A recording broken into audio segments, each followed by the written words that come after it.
Yes. Well, congratulations. That is a great moment to have for you. How are you feeling right now? I feel so good, great, and it's amazing performance I did this on this day, and I'm sure I deserve the bonus of the night. Did you see right after you there was another knockout, another pretty crazy, not as good as yours. It was pretty good, but not as good. Do you feel like you're gonna have to go head to head with him now Today? today?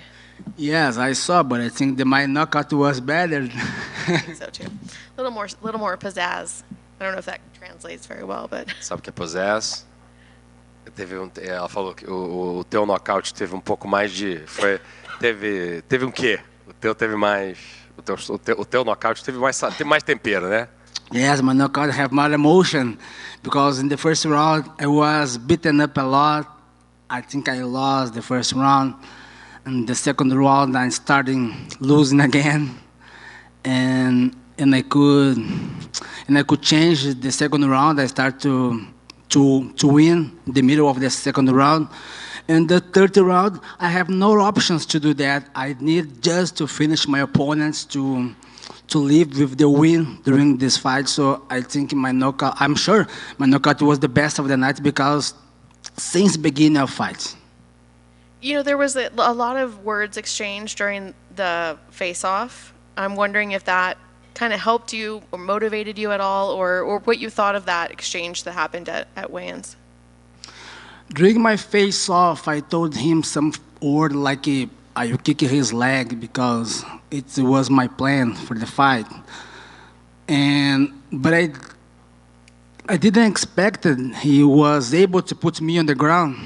I think my takedown defense was amazing, but I realized today is not amazing like I wanted. So I'm back to my gym and training hard to do the best defense. What did you think of him as an opponent overall?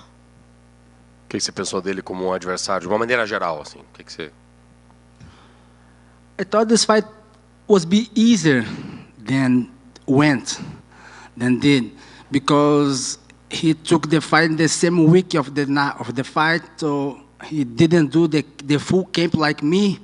So I didn't expect that this guy was be too tough like he went this fight, but I'm ready and prepared for any situation inside the cage. Have you guys spoken at all since the fight? I don't know if they let you guys exchange words or say anything to each other. Você chegou a falar com ele depois da luta ou não teve nenhum momento que vocês conseguiram trocar palavras ou teve?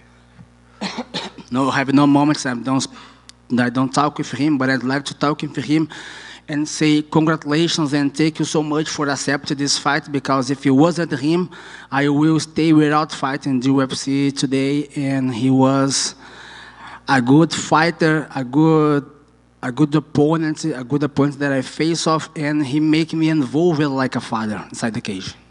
So what's next for you? When would you like to fight again, and do you have an opponent in mind? I would like to fight against Umar Nurmagomedov. I think he is fighting now in the right moments. And I was watching this fight. I'd like to keep watching these fights to take all mistakes, to take all strategies he would like to do inside the cage. But I'm sure if I fight against Umar Nurmagomedov, it would be an easy fight to me because he just have wrestling and he was able to put me on the ground, but I'm trying so hard in my defense. Yeah, looks like he's fighting now close to maybe a submission or a TKO. Do you think that your fight with him would go 3 rounds, or do you think you'd be able to finish him? I'm almost sure that I'm able to defeat these guys in first round, because my mistake was today only my takedown defense. But now I'm back to the gym and I train so hard so it don't happen again. Thank you. Look, Doc, I just want to ask, what's it like coming into fight week not knowing you have an opponent, right? And you don't know who you're going to fight. Like, were you nervous? I didn't get nervous about my opponents because I'm almost sure the UFC will find a guys to fight against me. So I got a little bit anxious because there is the possibility that I don't have a fight because I don't have an opponent. But my opponents have changed 3 times. And the first opponent says, I think he's injured. And my second opponent, I don't know what happened, but when I come here, we received the news that we have another opponents, and we're training so hard for these opponents, but these opponents have cancer as well, I don't know why. And then coming these opponents, Bernardo Sopai, he come in hard to fight against me, so about the nervous, I didn't get nervous about the fight. We've seen a lot of very nice flying knees throughout MMA history. Yours is probably one of the best. Do you agree? It'll go down as one of the best flying knee knockouts? I totally agree. This knockout flying knee was amazing. I never seen it before. So it should be marked on the history of UFC. In my debut in UFC was amazing, and it should be marked for a long time. For a long time, all people still talking about the knockouts. When some people still talking about the flying knee knockouts, the people will remember my name, Lock Dog. I mean, I think people are going to remember it. It's already March, right? I think in December, people are going to say that's probably the best knockout of the year. And I mean, just thinking about that now, you know, having the best knockout of a year, it's got to be special for you, right? Of course, it's too special for me. It's been marking the UFC memory in my mind as well. And as I say before, every people, when you want to remember about the flying knee, we remember about my name, Lock Dog. Who is Lock Dog? It's the guys who applied the flying knee in the UFC and won by TKO in 13 rounds after he's lost in the first and second round. And then finally, do you hope to fight in Brazil in May for UFC 303? 301. No, 301. 301. Do you hope to fight in Brazil? Of course, I'd like so much to fight in my country. It will be a great gift to my people and to myself. And I will be ready to fight in this day. Thank you. Thanks so much. To your right here. I got to ask you about that knockout, kind of jumping off that historic.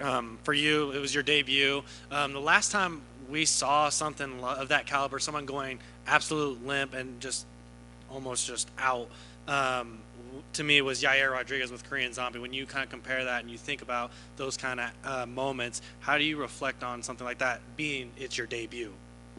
Com uma estreia dessa, fazendo o que você fez, você olha para num contexto histórico na tua joelhada e você pensa em Yair Rodrigues contra Korean Zombie.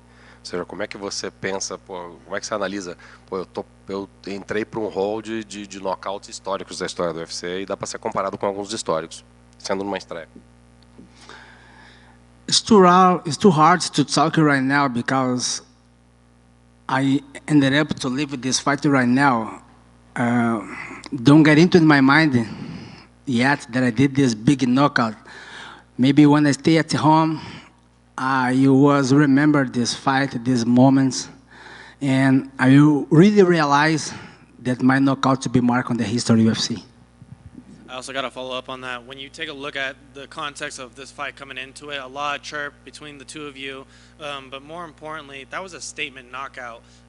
What do you think that message sends to the rest of the division? I know you're very eager on wanting to fight like a Nurmagomedov or someone like that, but what message do you think is being sent through that knockout?